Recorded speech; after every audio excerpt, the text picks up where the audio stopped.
Le Père Noël et l'étoile mystérieuse. Il était une fois un homme qui allait plus vite que l'éclair dans son traîneau. Il avait des petits lutins qui fabriquaient des jouets. Il s'appelait... Ah, mais oui, bien sûr, vous le savez, le Père Noël. Un beau jour, alors qu'il sortait de sa maison en pain d'épices, le Père Noël vit un petit point jaune traverser le ciel et s'écraser sur la montagne. C'était si loin de chez lui qu'il ne comprit pas exactement ce que c'était. Mais il savait exactement à qui demander conseil. Parmi tous ces lutins, en était un, plus intelligent et plus futé que tous les autres. Et vous allez vite comprendre pourquoi. Quand le Père Noël alla le retrouver, Pompon, car c'est ainsi qu'il s'appelait, avait inventé un jeu pour occuper tous les ouvriers de l'atelier des jouets. Les bonnets rouges étaient en train de fabriquer un bonhomme de neige. Et une fois terminé, les bonnets verts fonçaient dedans pour le détruire dans les éclats de rire général. Et ainsi recommençait-il 1000 fois dans la joie et l'excitation. Voyant la mine grise du Père Noël, Pompon se détacha du groupe et s'approcha de son ami.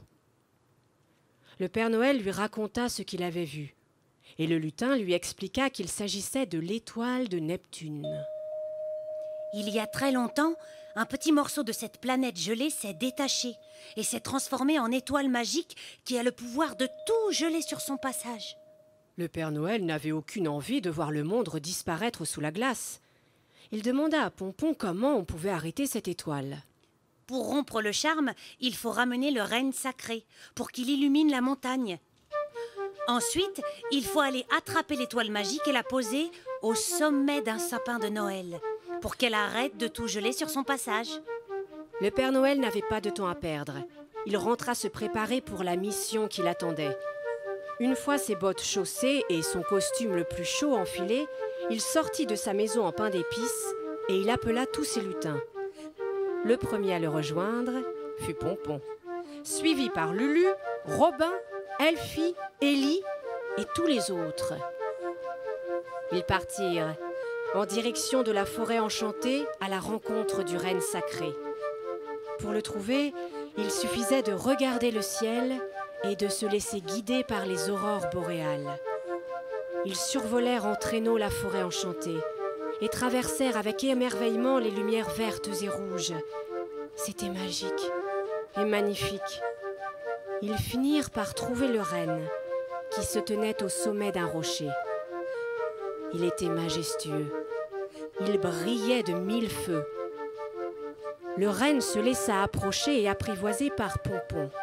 Le lutin réussit à l'entraîner vers le Père Noël et à l'attacher avec les autres rennes.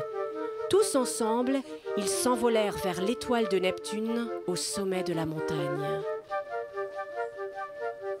Sur le chemin, tous les animaux qu'ils croisèrent ne pouvaient plus bouger. Ils étaient figés, prisonniers dans la glace. Les lutins, effrayés, criaient et sautaient dans tous les sens, faisant basculer dangereusement le traîneau. Pompon, qui était définitivement très malin, inventa une histoire. Il existe une plante carnivore, gigantesque. Oh. Et si elle est dérangée par le bruit, elle est capable d'avaler un traîneau, des rennes, un Père Noël et surtout des lutins. Comme par magie, tous redevinrent très sages. En un instant, il n'y eut plus un bruit jusqu'à ce qu'ils se retrouvent enfin devant l'étoile de Neptune. C'était éblouissant, à tel point qu'il fallait se cacher les yeux pour avancer. Le Père Noël détacha le renne sacré qui s'approcha de l'étoile. Il posa ses bois tout doucement sur elle. Une lumière bleue et blanche se répandit tout autour de l'animal et grandit jusqu'à recouvrir toute la montagne. La glace se mit à fondre et libéra la nature, les animaux et la joie des lutins.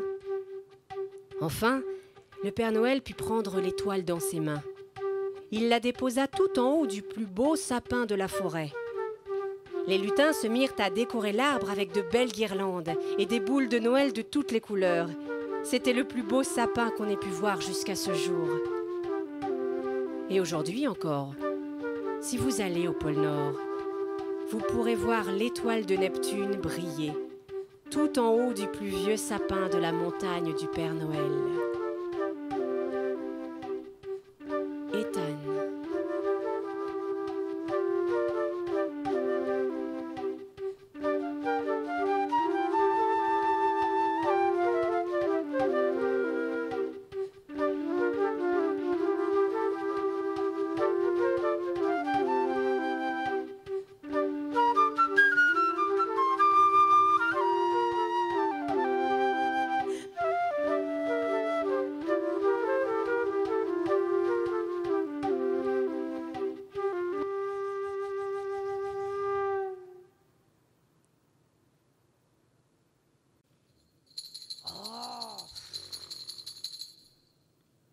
Le Noël farfelu de Monsieur Crottal. Le matin du réveillon de Noël, Monsieur Crottal, son chat et son chien se réveillèrent de mauvaise, très mauvaise humeur. Monsieur Crottal se leva et dit « J'aime pas Noël !» Car en effet, il détestait tout ce qui évoquait cette fête. Les décorations, les cadeaux, et cela depuis qu'il était tout petit, à cause de quelque chose que j'ignore moi-même. Ce fut ensuite au tour de son chien de se lever et d'aboyer « J'aime pas Noël !» Car une fois, le Père Noël, encombré par ses cadeaux, lui avait marché sur la queue. Et en plus, il n'avait jamais le droit à un os pour le dîner de Noël. Le dernier à se lever fut le chat, qui miaula comme les deux autres. « J'aime pas Noël !» Et vous savez pourquoi ? Parce que lui aussi était fâché après le Père Noël, qui ne lui avait jamais déposé de cadeaux, alors qu'il lui envoyait chaque année une liste de Noël. Et en plus de ça, l'année dernière, il avait surpris les reines du Père Noël en train de manger sa pâtée et ses croquettes. Non, il n'y avait rien à faire. Ces trois-là détestaient Noël. Ils étaient même allergiques à Noël. Cela pouvait les faire gonfler comme des ballons de baudruche. Eh bien voilà, vous l'aurez compris, ce n'était pas près de changer. À moins que... À des milliers de kilomètres de chez Monsieur Crottal, le Père Noël, lui, avait décidé de partir pour une promenade sur une plage magnifique avec ses reines, afin qu'il se dégourdisse les jambes et se prépare pour le soir de Noël et la grande distribution des cadeaux. Mais ce que le Père Noël n'avait pas prévu, c'est qu'une tempête de neige se préparait pour le réveillon de Noël. Il lui était donc impossible de revenir de la plage à temps. Ni une ni deux, il décida d'écrire à son fils avec qui il était fâché depuis plusieurs années. Et c'est ainsi que Monsieur Crottal, son chat et son chien trouvèrent sur leur paillasson une carte postale sur laquelle était écrit « Oh, oh, oh! C'est moi, le Père Noël! Je suis pris dans une tempête de neige! J'ai besoin de toi, mon fils! Je ne pourrai pas arriver avant plusieurs heures! Tu dois me remplacer! Je t'embrasse! Signé ton petit papa Noël et les reines! » Très contrariés, mais aussi très honorés, les trois compères se mirent à l'ouvrage. Ils partirent chercher un déguisement de Père Noël pour Monsieur Crottal et 2 déguisements de lutin pour le chat et le chien. Il fallait faire vite, car il était déjà 8 heures et les magasins fermaient à 9 heures. Après avoir couru dans tous les sens, ils étaient enfin prêts. Leurs costumes étaient parfaits et ils avaient des cadeaux par milliers. Mais comment allaient-ils faire sans traîneau ni reine ? Miaula le chat. C'est alors qu'ils se mirent tous les trois à gonfler, gonfler, gonfler comme des ballons, tant et si bien qu'ils décollèrent du sol et se mirent à voler. Leur hotte pleine de jouets sur l'épaule, ils s'envolèrent si haut qu'ils virent arriver dans la nuit étoilée les reines et le traîneau du Père Noël. Grâce à la poussière magique, le Père Noël et ses reines avaient réussi à traverser la tempête de neige. C'est ainsi qu'ils purent commencer la distribution des cadeaux tous ensemble. Au petit matin du 25 décembre, Monsieur Crottal rentra chez lui heureux, pour la première fois depuis très longtemps. Son chat et son chien décidèrent de devenir les petits lutins officiels du Père Noël. Depuis ce jour, tous les trois s'occupent d'aider le Père Noël pour qu'il n'oublie rien de tout ce qu'il a à faire pour le réveillon.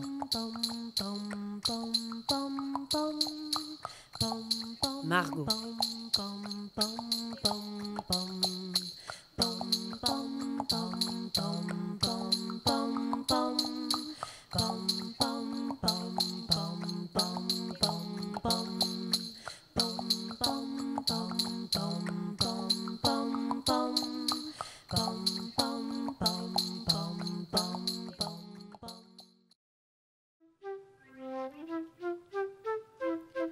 Le Noël oublié. Il était une fois un petit garçon qui s'appelait Dimitri. Tous les jours, il ouvrait une case de son calendrier de l'Avent et découvrait avec bonheur un jouet ou bien un chocolat. Chaque jour, ses yeux se remplissaient de joie et son impatience montait. Il attendait d'ouvrir la 24e case, qui signifierait que Noël était enfin arrivé. Ce matin-là, un peu plus loin, au pôle Nord, une agitation particulière animait les lutins. Ils préparaient le grand festin du 25 décembre. Tout à coup, ils se rendirent compte de l'heure et s'empressèrent d'aller réveiller le Père Noël. Le chef des lutins se mit à crier. « Oh là là là là! On est le 23 décembre! Il faut se dépêcher de préparer les cadeaux !» Le Père Noël ouvrit les yeux, encore tout plein de sommeil, et répondit « Oh, oh, oh! Vous n'auriez pas pu me réveiller plus tôt? Nom d'un petit soldat de bois !» Les lutins s'écrièrent. « On n'a pas vu l'heure !» Le Père Noël sauta de son lit et enfila ses magnifiques vêtements rouges et blancs.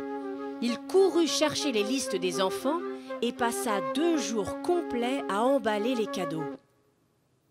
Quand soudain, il entendit frapper à la porte. Il ordonna à l'un de ses lutins d'aller voir qui cela pouvait bien être. Le lutin ouvrit la porte et il vit un petit garçon qui tremblait de froid. Il avait dû parcourir des kilomètres avec ses skis à travers la neige. Le lutin le fit entrer, lui donna une couverture bien moelleuse et un chocolat chaud. Il fit appeler le Père Noël, qui ne tarda pas à demander son nom et son âge à l'enfant. « Je m'appelle Dimitri, et j'ai 7 ans. »« Et pourquoi donc es-tu venu jusqu'ici, jeune homme ?»« Eh ben, Père Noël, on est le 25 décembre et quand je me suis réveillée, il n'y avait pas de cadeau au pied du sapin, alors... Oh, je suis désolé !» répondit le Père Noël, après avoir jeté un coup d'œil contrarié à ses lutins. Je n'ai pas pu distribuer mes cadeaux de Noël à cause d'un contretemps. Dimitri se mit alors à pleurer. Comment le Père Noël pouvait-il avoir oublié Noël, alors que lui-même n'avait pensé qu'à ça depuis des jours et des jours? Pour le consoler, le Père Noël lui tendit un paquet de bonbons et lui dit « J'ai une idée. Que dirais-tu de venir distribuer les cadeaux avec moi ?» Le visage du petit garçon s'illumina et il répondit avec un grand sourire. « Mais vous aurez quand même un jour de retard, hein ?»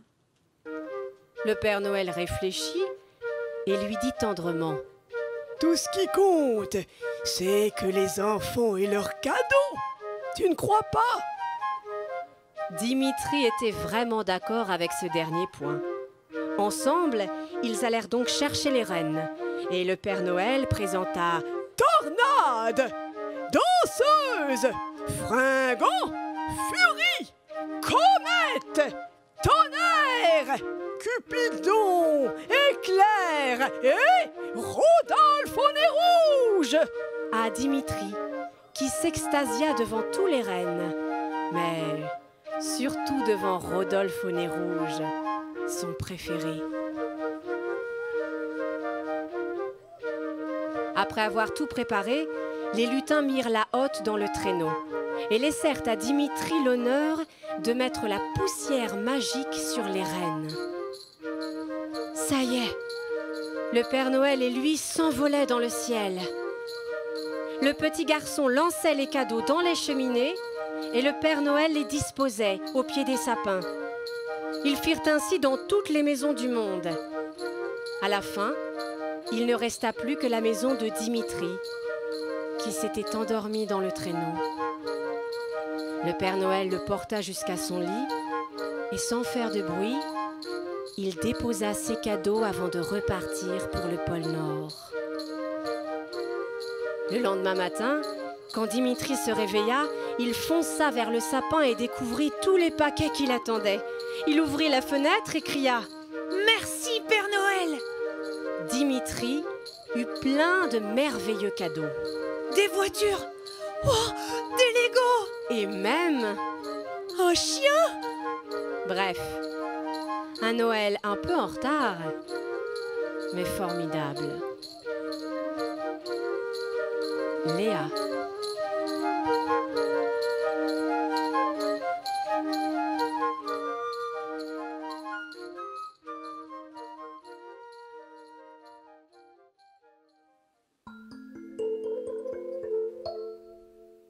La magie de Noël. Je m'appelle Félicie. J'ai bientôt 11 ans et nous sommes le 22 décembre. C'est bientôt Noël. J'ai tellement hâte. J'ai toujours adoré Noël. Enfin, pas celui de l'année dernière.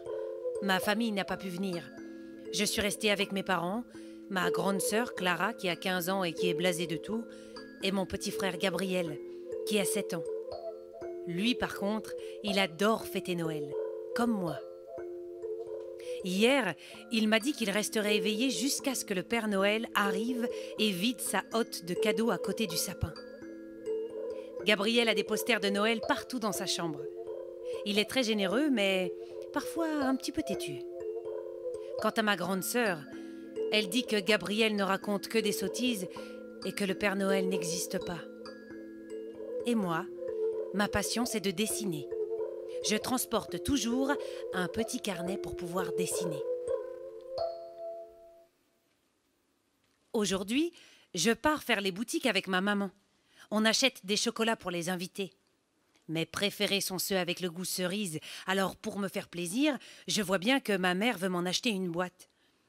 Mais au moment de renoncer à cause du prix, une des vendeuses nous dit « Je vous en fais cadeau !» Face au regard incrédule de maman, la dame nous sourit et nous dit « Oui, ça me fait plaisir !» Je réponds « Merci beaucoup !» Et nous sortons de la boutique encore toutes étonnées et intriguées surtout. C'est assez louche, non? Le soir, je m'apprête à fermer mes volets quand soudain je vois la femme du magasin sur le toit des maisons, sautant de cheminée en cheminée. Alors, je me mets à appeler le premier prénom qui me passe par la tête. « Clara, viens voir !» Ma sœur arrive avec son air vaguement rebelle et soupire. « Y a quoi ?»« Regarde, sur le toit de la maison des voisins !»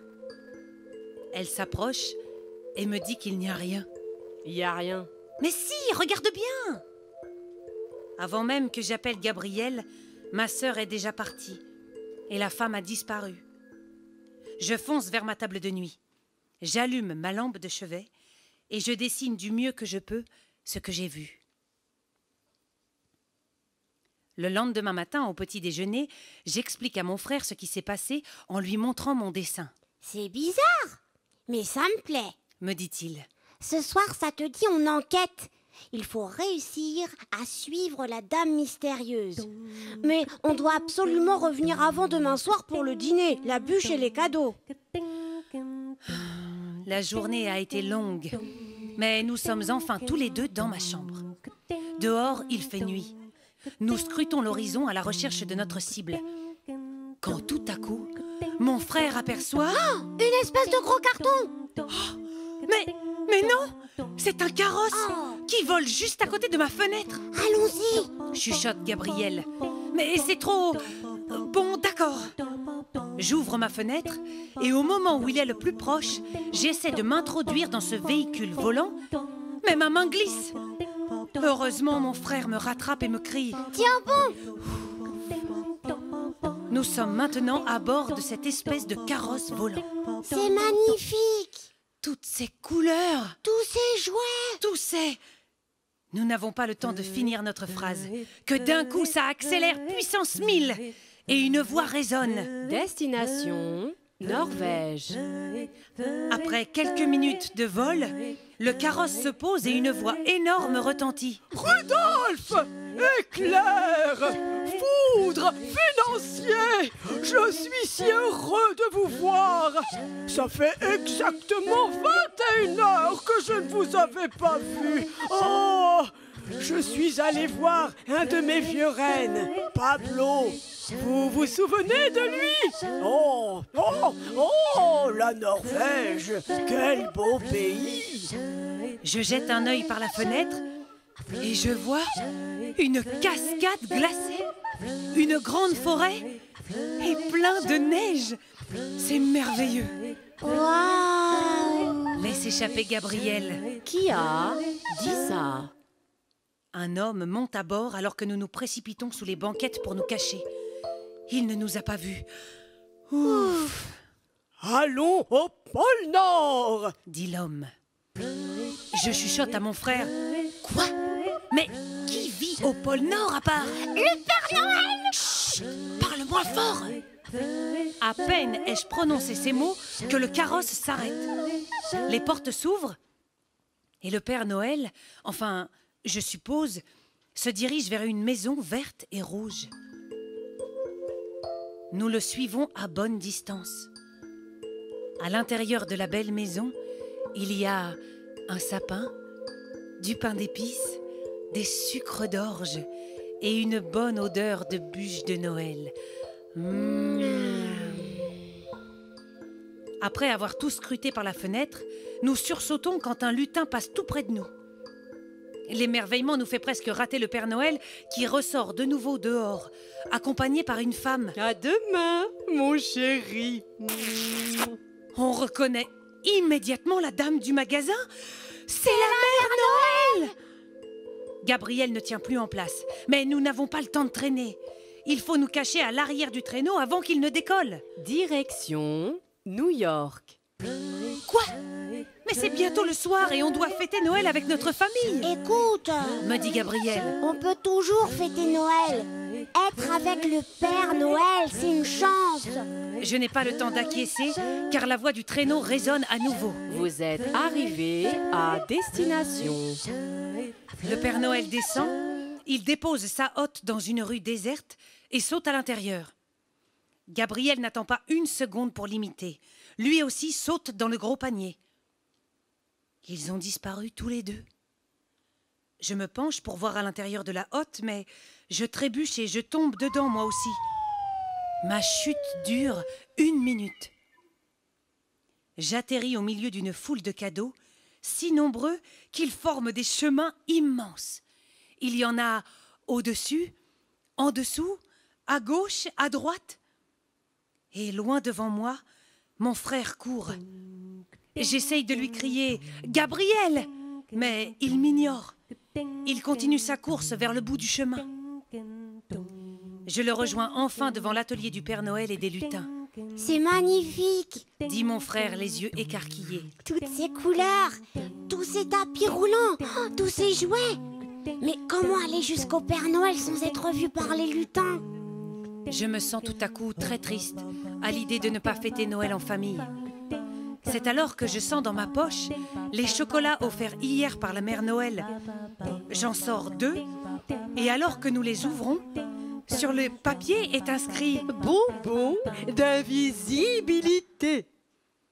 Nous traversons tout l'atelier, ni vu ni connu, et arrivons devant la porte du bureau du Père Noël, pile au moment où les pouvoirs des chocolats se dissipent. Nous entrons et nous expliquons au Père Noël tout ce qui nous est arrivé depuis hier. Le vieil homme sourit et nous révèle que seuls les enfants qui croient en la magie de Noël peuvent ainsi voir le Père et la Mère Noël et entrer dans ce monde merveilleux.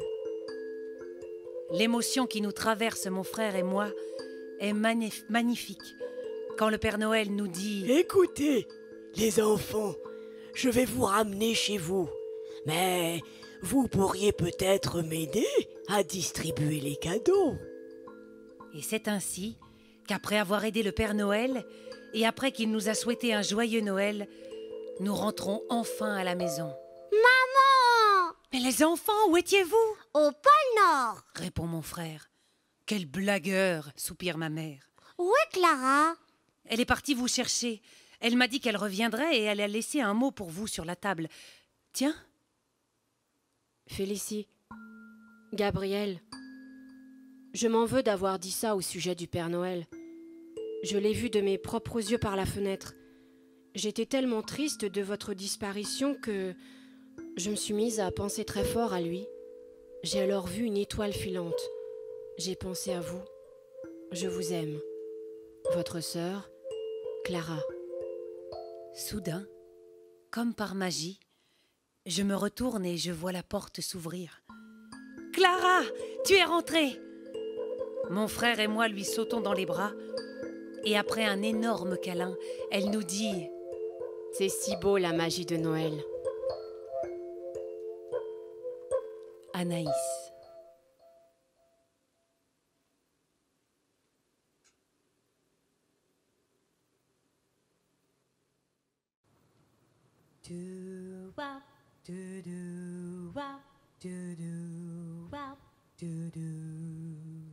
Un Noël trop chelou.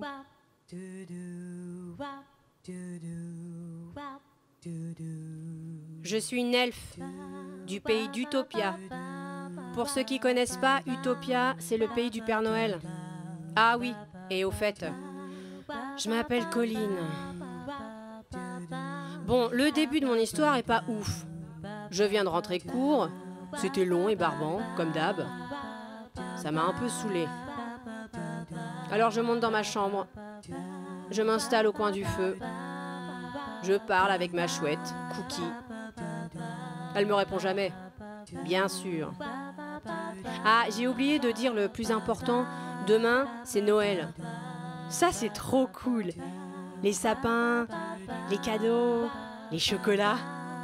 Moi ce que je préfère le plus à Noël c'est la neige. D'ailleurs aujourd'hui en cours on a appris à faire de la neige. J'ai réussi à faire un flocon. Un. C'est pas ouf. Mais c'est déjà ça.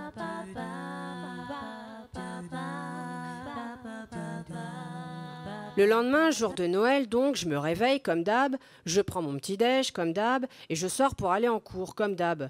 Ah oui, pas de vacances au pays des elfes, hein. On trime même le 25 décembre, la honte. Bref. Sur le chemin de l'école, tout me paraît normal. Mais arrivé devant mon collège, je m'aperçois avec effroi qu'il n'y a plus de neige, plus de sapins et plus de cadeaux. Sans oublier le pire du pire, plus de chocolat. Je me dépêche d'aller prévenir le Père Noël, mais trop chelou. Il est plus là non plus. À ce moment-là, je peux dire que je flippe grave quand je vois la Mère Noël arriver en pleurs. Mais qu'y a-t-il, Mère Noël? Je lui dis. Le Père Noël a disparu, en même temps que les sapins, les cadeaux, la neige et les chocolats. Je peux pas laisser la Mère Noël dans cet état. Il faut trouver un plan. Que faire? C'est un mystère à résoudre.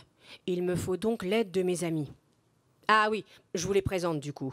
La première, c'est Léa, la fille du Père Noël. Elle est vraiment tête en l'air et donne l'impression de vivre sur une autre planète. La deuxième, c'est Chloé, la fille du chef des lutins. Elle, au contraire, elle est très organisée. Elle a toujours sur elle un petit sac magique dans lequel on trouve à chaque fois ce dont on a besoin. Elle pense à tout. Le troisième, c'est Léo, le fils du chef des trolls. Pas étonnant, il est plutôt bagarreur. Mais il est loyal et courageux. Et enfin, il y a Charlie, le fils du chef des chefs. Il est terriblement arrogant, il veut toujours avoir raison. C'est un fils de chef, quoi. Mais si vous avez besoin de lui, il sera toujours là pour vous aider. Une fois notre bande réunie, nous partons mener l'enquête. On commence par quoi? Dit Léa. Bah, chez le Père Noël, pour trouver des indices. Lui répond Chloé. Nous passons par le chemin qui mène à la place des fêtes, là où, hier encore, trônait le sapin de Noël du village. Oh, ça fait tout bizarre d'un coup. Dit Léo. Pas faux, mais on va pas s'arrêter pour pleurer. Dépêchons-nous. Renchérit Charlie. Je vois Léo serrer les poings, mais il se retient de répondre à ce crâneur de Charlie. Nous arrivons enfin devant la maison du Père Noël. Chloé propose un plan. Il faut qu'on se sépare en groupe. Charlie, Léa et moi, on reste ensemble. On regarde aux alentours. Léo et Colline, vous allez dans le jardin. Et s'il y a un problème, voici des sifflets que j'ai gardés dans mon sac. Un par groupe. Notre plan est parfait. Nous nous séparons donc pour mieux couvrir le terrain. Quand Léo et moi arrivons dans le jardin, il me dit « Bah vas-y, poule mouillée, dépêche-toi !» en me narguant, alors que je vois clairement dans ses yeux qu'il flippe lui aussi. « Hé, c'est quoi cette botte ?» dit d'un coup Léo. Je sais pas. Je lui réponds. Sans réfléchir, Léo se met à tirer sur la botte de toutes ses forces de troll. Aïe! Dit la botte. Mais une botte, ça parle pas normalement. Dit Léo. Bien joué, l'aveugle! Lui rétorque la botte. Nous éclatons de rire quand la botte nous interrompt d'un ton sévère. Bon, au lieu de rigoler, vous voulez pas me sortir d'ici? T'es pas une botte? Dit Léo. Mais voyons, bien sûr que non! Regardez au bout de la botte! C'est moi, le Père Noël! Le Père Noël a effectivement disparu sous un monticule de feuilles. Seule une de ses bottes dépasse. On l'a donc enfin retrouvé. Mais que s'est-il passé? C'est incroyable! Je suis sorti hier soir pour regarder les étoiles, quand par mégarde, j'ai trébuché sur cette vieille souche d'arbre. Je me suis étalé de tout mon long, et je me suis cogné la tête. Vous venez de me réveiller en me marchant dessus. Mais j'ai dormi combien de temps? Est-ce que j'ai raté Noël? Oh! Je ne retrouve pas ma baguette magique. Oui, il faut la retrouver, sinon Noël est foutu. Face à l'inquiétude du Père Noël, Léo siffle de toutes ses forces dans le sifflet confié par Chloé. En attendant que les autres nous rejoignent, nous commençons à chercher la baguette. Alors que nos amis arrivent en courant, Léa tombe dans un trou. Décidément, Chloé l'aide à en sortir, et au moment où elle émerge du trou, Léa tient dans sa main un truc brillant. C'est quoi ce machin? Dit Charlie. C'est la baguette magique de Noël, ignorant! C'est grâce à elle qu'il y a les sapins, les cadeaux, le chocolat et la neige. Elle a besoin de lumière pour fonctionner. Comme elle était dans un trou pendant tout ce temps, ça a dû mettre la pagaille partout. S'inquiète le Père Noël. Ah, c'est donc pour ça qu'il n'y a plus de sapins, de cadeaux, de neige, ni de chocolat, je dis. Sans perdre une minute de plus, le Père Noël, Léo, Léa, Chloé, Charlie et moi allons sur la place du village. Le Père Noël lève sa baguette magique vers un rayon de soleil qui traverse les nuages. Et tout à coup, les sapins, les cadeaux, la neige et les chocolats réapparaissent et reprennent leur place dans le village, accompagnés par une pluie de confettis. Trop cool. Et voilà, mon histoire est terminée. Alors, ouf ou pas ouf?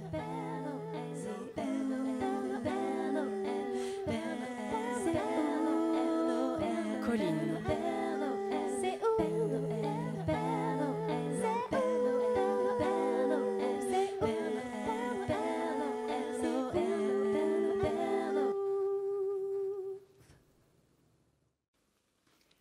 promenade magique.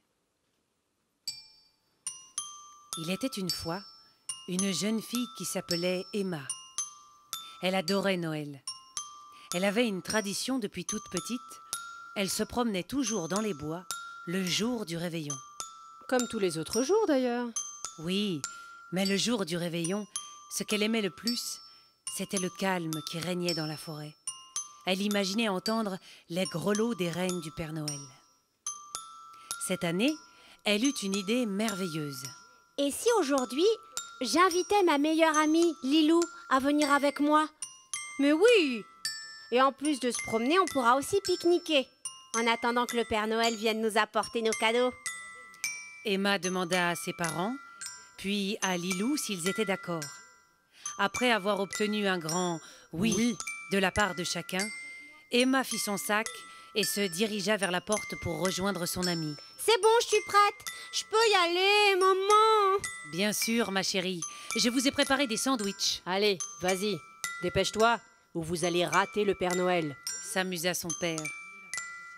Emma passa chercher Lilou qui habitait la maison voisine et l'emmena dans la forêt. Avant d'y pénétrer, Lilou dit « T'es sûre que c'est sans aucun danger ?» Emma répondit « Oui, j'y vais tous les ans. T'inquiète pas. » Emma sentit que Lilou avait un peu peur. Elles marchèrent longtemps, puis Emma proposa de s'arrêter pour pique-niquer. Les deux amies venaient juste de sortir la nappe que la neige se mit à tomber. Elles cherchèrent un endroit pour s'abriter. Il commençait à neiger très fort. Elles virent au loin une grange. Elles se dirent qu'elles pourraient manger dedans pour être à l'abri. C'est parti! C'est parti. Après avoir pique-niqué, elles jouèrent dans la grange qui était remplie de paille. Tout à coup, Emma glissa. En se relevant, elle vit ce qui ressemblait à une trappe. Elle appela vite Lilou, elles enlevèrent ce qu'il restait de paille. Elles avaient envie d'ouvrir la trappe, mais elles avaient un peu peur. Elles l'ouvrirent doucement. Il y avait une échelle qu'elles descendirent. En bas de l'échelle, il y avait un chemin. Elles se dirent « Est-ce qu'on y va ?» ou « Est-ce qu'on n'y va pas ?» Emma, plus rassurée que Lilou, avança la première. Elle vit de la lumière. Les deux fillettes avancèrent tout doucement et entendirent du bruit. Elles avaient un peu peur, mais elles étaient curieuses aussi. Elles virent tout à coup un tapis roulant avec plein de paquets dessus. Emma s'approcha et dit « Mais c'est mon prénom et c'est mon adresse. Continuons pour voir ce qu'il y a là-bas. » Les deux filles s'approchèrent à petits pas, sans bruit. Au fond du tunnel, elles virent ce qui ressemblait à l'atelier du Père Noël. Il y avait des tas de petits lutins, des montagnes de jouets, et au milieu de tout ça, le traîneau, avec assis sur la banquette un vieil homme vêtu de rouge. Toutes joyeuses, elles s'approchèrent de lui. « Ah! Vous êtes notre Père Noël !» Elles n'en croyaient pas leurs yeux. Étonnées, le Père Noël répondit « Oui, c'est bien moi, mais qu'est-ce que vous faites ici, dans mon atelier ?» Elles expliquèrent le pique-nique, Oh, la neige, la trappe. oh, Ils papotèrent et rirent ensemble de cette folle aventure. oh. Le Père Noël, qui en avait assez d'être seul avec ses lutins le soir de Noël, proposa d'inviter les parents d'Emma et Lilou pour qu'ils fêtent Noël tous ensemble dans l'atelier.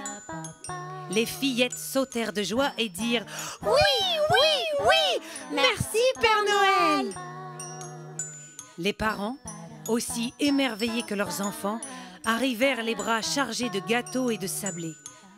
Tous ensemble, ils passèrent le meilleur Noël de leur vie. Et tous les ans, Emma et Lilou vinrent rendre visite au Père Noël.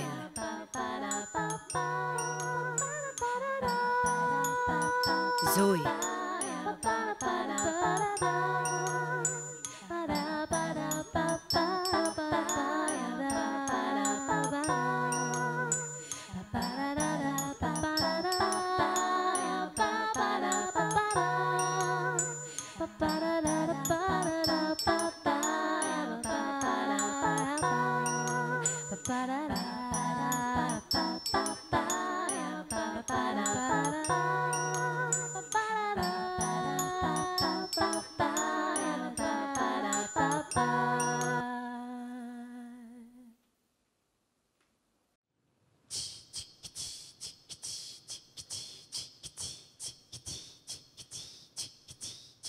Jeanne, Robin et le Noël très agité. Le 24 décembre, dans une famille comme les autres, on dîne en mangeant la bonne dinde farcie. On festoie même. Vers minuit, toute la famille, fatiguée, va se coucher. La tradition dit que les cadeaux seront distribués par des lutins pendant la nuit. Une fois tout le monde au lit, par une nuit de Noël, 2 enfants restèrent éveillés, Jeanne et Robin. Ils sortirent de leur lit, prirent une lampe torche et avancèrent jusqu'à la porte du salon.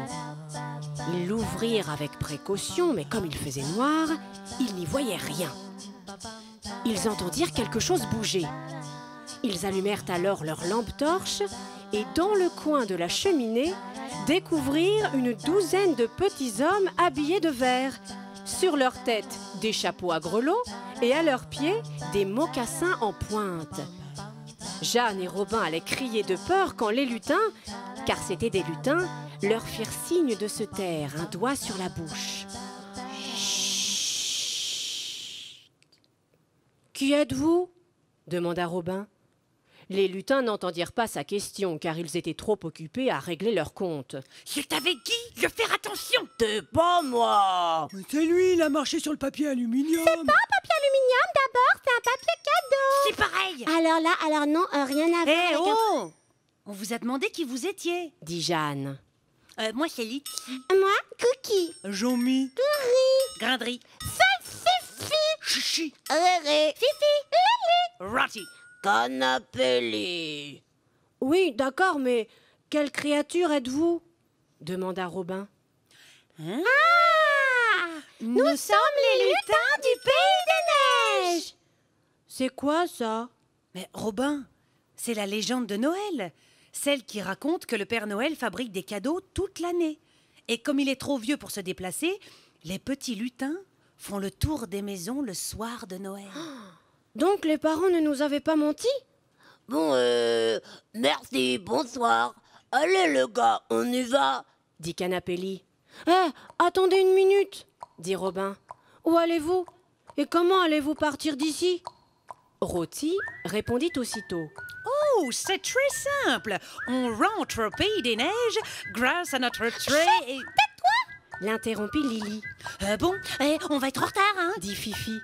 Jeanne et Robin s'écrièrent. Emmenez-nous avec vous. Et puis, nous n'avons pas le droit. Le Père Noël l'a interdit. Une minute.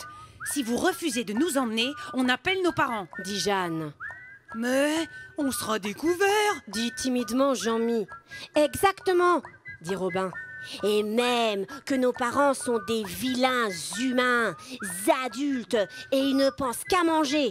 Et vous pourriez bien finir dans une poêle, comme des champignons, pour accompagner l'omelette de demain. C'est vrai? Dit Riri. C'est vrai. Dit Jeanne. Oh non, je veux pas finir dans une poêle. Bon, à la limite, à la brosse, pourquoi pas, mais pas une poêle. Dit Litchi. Vous nous faites du fantasme. Dit Salsifi. Exactement. Dit Robin. On entendit les lutins se concerter dans un langage incompréhensible.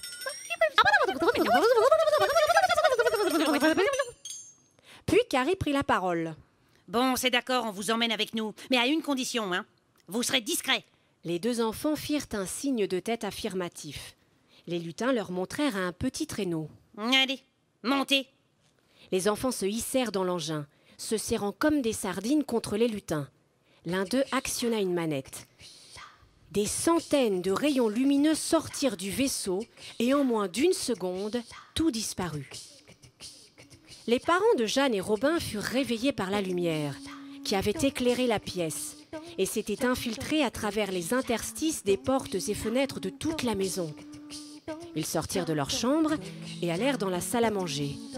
Tout était calme, et une montagne de canaux trônait au milieu de la pièce. Ils allèrent dans la chambre des enfants pour leur annoncer la nouvelle. Tous les enfants se levèrent aussitôt, sauf Jeanne et Robin, qui n'étaient plus dans leur lit. Loin de là, Le traîneau magique atterrissait dans un désert de neige. Jeanne et Robin descendirent du véhicule et se mirent à grelotter de froid. « Je t'avais dit qu'ils allaient avoir froid !» dit Grindry. « Oui, monsieur, j'ai toujours raison !» répondit Salsify. Vous n'allez pas recommencer, c'est vrai qu'on meurt de froid, alors faites quelque chose. Dit Jeanne. Suivez-moi, dit Litchi. On va vous emmener au saut. Mais surtout pas de bruit, hein. Le Père Noël travaille. Ils marchèrent dans la neige et le froid, quand ils virent se dessiner une immense maison. Ils entrèrent et se réchauffèrent au pied d'une grande cheminée. Puis les lutins conduisirent les enfants au premier étage. On va vous cacher dans l'armoire à manteau, dit Litchi, sûr de lui. Et on s'arrangera pour que vous reveniez chez vous.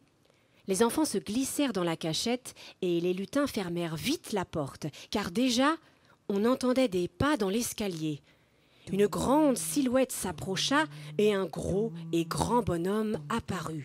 « Bonjour, Père Noël !» dit Canapelli. « Où allez-vous » dit Litchi. « Je sors chercher du bois, car il m'en manque pour finir un manège qui m'a été commandé en retard. » « Oh, vous êtes sûr qu'il ne vous en reste pas un peu ?» dit Rôti. « Je vous ai dit que j'ai plus de bois. Oh, il y a de plus en plus de commandes de cadeaux. Mais je ne crois pas qu'il y ait de plus en plus d'enfants. Ces enfants veulent de plus en plus de choses. Et les parents qui disent oui à tout. Ils sont de plus en plus gâtés, ces marmots. Et qui est-ce qui se tue à la tâche? C'est moi !» Deux voix sortirent de l'armoire. C'est même pas vrai. Le Père Noël se rapprocha du meuble avec un air sévère. Les lutins tremblèrent. Le Père Noël ouvrit les portes de l'armoire et vit Jeanne et Robin recroquevillés au milieu des manteaux de fourrure. « Et surtout, ces enfants sont de plus en plus curieux !» gronda le Père Noël. Il fusilla Jeanne et Robin du regard. Il les prit par la main et les emmena dans une grande salle, au milieu de laquelle se trouvait une machine imposante. Grindry, Salsify, Litchi et Rôti s'étaient déjà évanouis. Les autres avaient suivi le Père Noël et tremblaient de peur. Les deux enfants ne pouvaient plus parler. Le Père Noël les poussa dans la machine, ferma la porte et appuya sur un gros bouton rond et rouge. Un bruit sourd retentit et la machine s'actionna. Au bout de 10 minutes, la machine s'arrêta. Le Père Noël rouvrit la porte et deux petits lutins très mignons en sortirent. « Mais qu'est-ce que vous nous avez fait ?» dit Jeanne, avec une voix suraiguë qu'elle ne se reconnaissait pas. « On va toujours rester comme ça ?» dit Robin en larmes. « Oui, voilà ce qui arrive aux enfants trop curieux. Vous travaillerez avec les autres, qui étaient comme vous avant. » Ça tombe bien, j'avais besoin de main-d'œuvre. Et c'est ainsi que le Père Noël put rattraper son retard et qu'on ne revit plus Jeanne et Robin. Giovanni.